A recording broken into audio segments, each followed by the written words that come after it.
Hari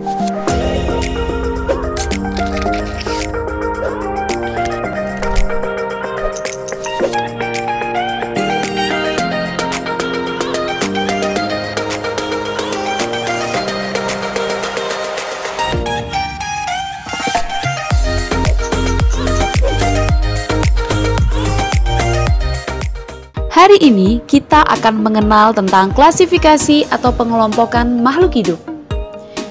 Dalam pembelajaran tersebut, kita akan mengenal tentang 5 kingdom yang ada dalam makhluk hidup. Apa saja kingdom itu? Mari kita bahas satu persatu. Pertama, ada kingdom Monera. Dalam kingdom Monera, kita akan mengenal tentang bakteri dan juga alga biru. Yang kedua, ada kingdom Protista. Dalam kingdom Protista, kita akan membedakan mana yang merupakan makhluk bersel satu protista, hewan asli, dan juga tumbuhan yang asli. Yang ketiga, kita akan mengenal tentang kingdom Fungi atau jamur. Yang keempat, kita akan mengenal tentang kingdom Plantae atau tumbuhan. Dan yang terakhir, kita akan mengenal tentang kingdom Animalia atau hewan. Sebenarnya apa sih tujuan pengklasifikasian tersebut? Yang pertama yaitu untuk mempermudah kita dalam mempelajari dan mengenal berbagai macam makhluk hidup. Yang kedua yaitu untuk mengetahui hubungan kekerabatan antar makhluk hidup tersebut. Langsung saja, mari kita bahas satu persatu.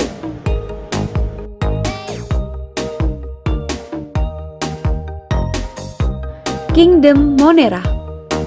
Ciri dari kingdom Monera yaitu selnya tidak memiliki membran inti atau bersifat prokariotik. Kemudian, selnya hanya ada satu atau tunggal dan disebut dengan uniseluler. Yang ketiga, Monera berkembang biak dengan membelah diri dan konjugasi. Bentuknya adalah berkoloni atau berkelompok. Akhir yaitu bersifat heterotrof atau tidak mampu menghasilkan makanannya sendiri. Contoh dari Monera yang pertama adalah bakteri. Gambar tersebut adalah bakteri Escherichia coli yang hidup dalam tubuh manusia untuk membantu memproduksi vitamin K melalui proses pembusukan sisa makanan dalam usus. Jika dilihat sekilas, kita tidak tahu bahwa bakteri merupakan bagian dari Monera. Namun saat kita melihatnya menggunakan mikroskop, kita akan tahu bahwa selnya adalah berkoloni atau berkelompok. Yang kedua yaitu alga biru. Alga biru sering kita temui di dalam laut. Bahkan orang-orang sering menyebutnya dengan tumbuhan. Padahal alga biru bukanlah tumbuhan. Tentunya kita akan tahu setelah melihatnya menggunakan mikroskop secara lebih dekat. Keberadaan alga biru yang melimpah dalam laut akan memunculkan suatu fenomena di mana laut tampak menyala berwarna biru terang. Jadi ketika kamu melihat fenomena ini di televisi, jangan kaget ya. Kingdom Protista. Cirinya yaitu selnya memiliki membran inti atau eukariotik, bersel tunggal atau uniseluler, dan berkembang biak dengan membelah diri dan konjugasi. Ada 3 jenis protista. Yang pertama, protista menyerupai tumbuhan. Contohnya adalah alga hijau yang sering kita lihat di dalam laut. Orang seringkali mengatakan alga hijau sebagai tumbuhan, padahal sebenarnya bukanlah tumbuhan. Tentunya setelah kita melihat alga hijau menggunakan mikroskop ya. Pada saat tersebut, yang kedua yaitu protista menyerupai hewan atau disebut dengan protozoa. Contohnya adalah amoeba. Akhir adalah protista menyerupai fungi atau jamur. Jika dilihat sekilas, kita akan menyebutnya dengan jamur. Tapi setelah kita melihatnya menggunakan mikroskop, kita akan tahu bahwa selnya adalah sel protista. Kingdom fungi. Ciri dari kingdom fungi yaitu mempunyai inti sel dan dinding sel. Yang kedua, tidak mempunyai klorofil atau zat hijau. Dan yang ketiga, tidak mempunyai akar, batang, dan daun. Berkembang biaknya menggunakan spora.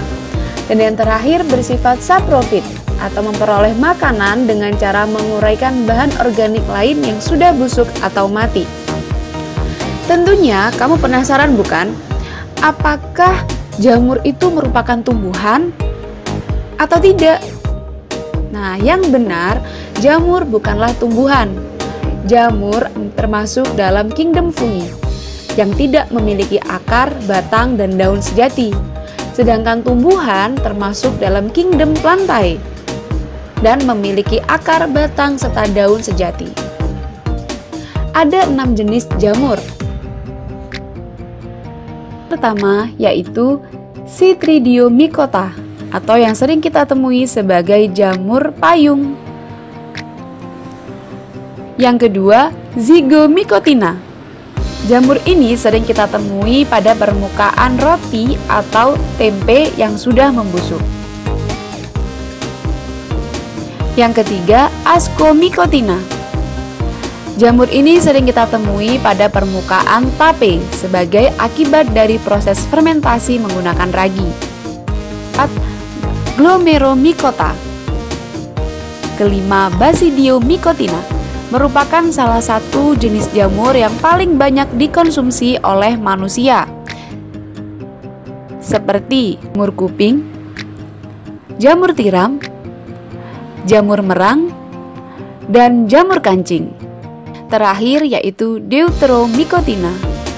Jamur ini sering kita temui pada permukaan akar tumbuhan yang sudah membusuk. Berikutnya kita akan belajar tentang kingdom plantae dan animalia. Jadi tetap semangat ya. Terima kasih dan sampai jumpa di pertemuan berikutnya. Be the next scientist.